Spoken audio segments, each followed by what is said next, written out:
Coastal lagoons are really important. Venice was built on a coastal lagoon, and many of the sites that people go birdwatching around the world are coastal lagoons. And coastal lagoons are areas just behind the coast, so there's the Wash estuary, I'm in Lincolnshire in England here, is just over that sea wall. And a key factor is the salinity. So the seawater is 35 parts per thousand, and coastal lagoons can vary considerably. And seawater can seep through the wall, particularly if it's shingle. Sometimes there are ways through. Sometimes under storm conditions it comes over the top. And then rainfall can occur, and then water can appear through rivers and streams coming into the system. So it's very variable.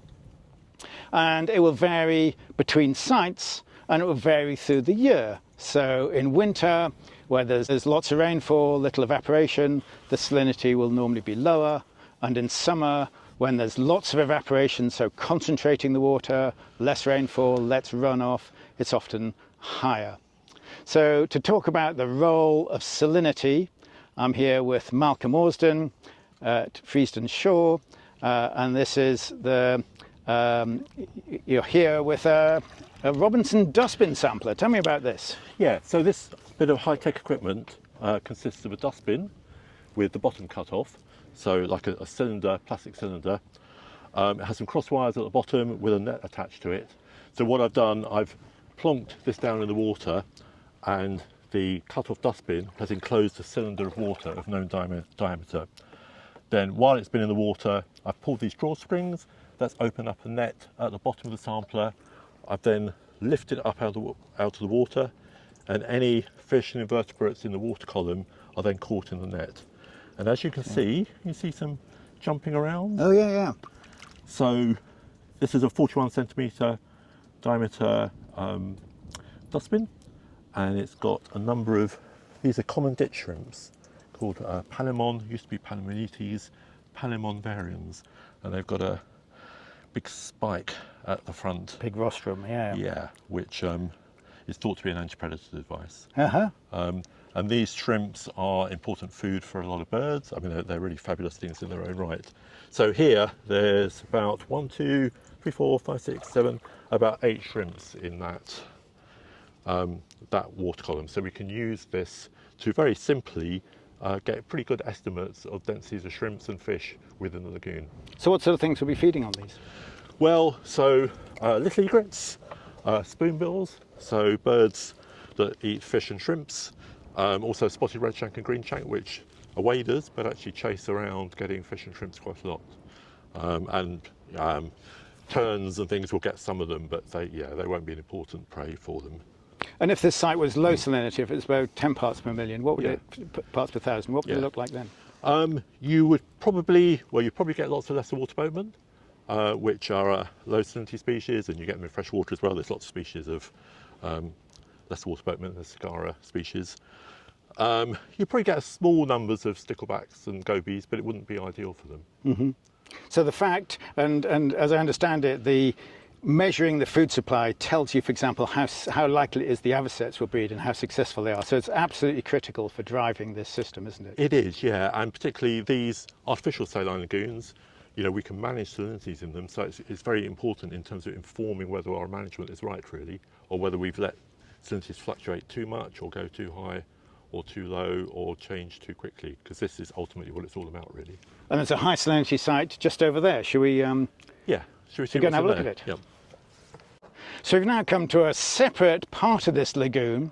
This part of the lagoon is isolated from the rest, and it can evaporate. There's no water inflow in here, and we've just measured the salinity, and it's 74 parts per thousand. So, so what have you found here, Malcolm?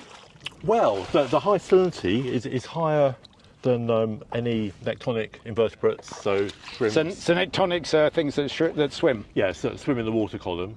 So that's too high for shrimps and fish species that you get in the UK.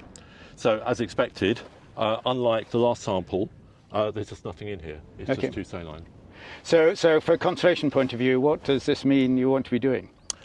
Well, it means we want to prevent saline lagoons from rising the salinity rising too high.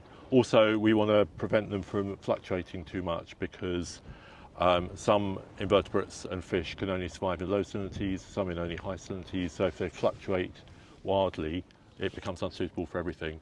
But in particular, if it's a lot more saline than seawater, which is about 35 parts per thousand, then very little can survive. So often? So yeah. So often I hear 45 as a sort of suggested, recommended limit you shouldn't really go above. Yeah. That's a good rule of thumb. Obviously, there's not a cut-off, but experience lagoon sampling at Wallasey is above about 45 parts per thousand. Then things like ragworms tend to die. You get very few shrimps. So it becomes a bit dead, really. And then there are these hypersaline saloons around the world, which are fabulously rich. Mono Lake in California, it's salt pans around the world. Yeah. So what's going on there? Well, they have a different thing called brine shrimps. There's a number of different species of brine shrimps in the world. Interestingly, the European brine shrimp was first recorded in the UK at Lymington a long time ago. They don't occur anymore in the UK. So we just don't have anything that lives in these very high salinity lagoons. It's thought they may well have been introduced and occurred in Roman salinas, particularly in Essex, where there's a lot of salt production. They occur up the west coast of France, but it's mainly a non-native American species that's replaced the European one.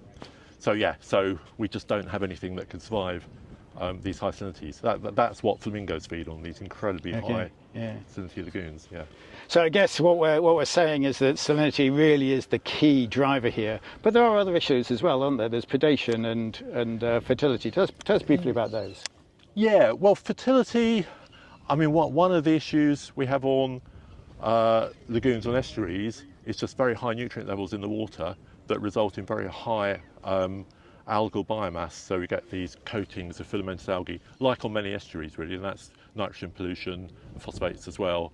And that's likely to get worse in the future with less dilution of water in summer due to less rainfall, higher temperatures, high evaporation, and also algal growth is just greater when it's warmer as well. So that's quite a big issue, and you just end up with green, murky lagoons with loads of filamentous algae on, which is pretty horrible.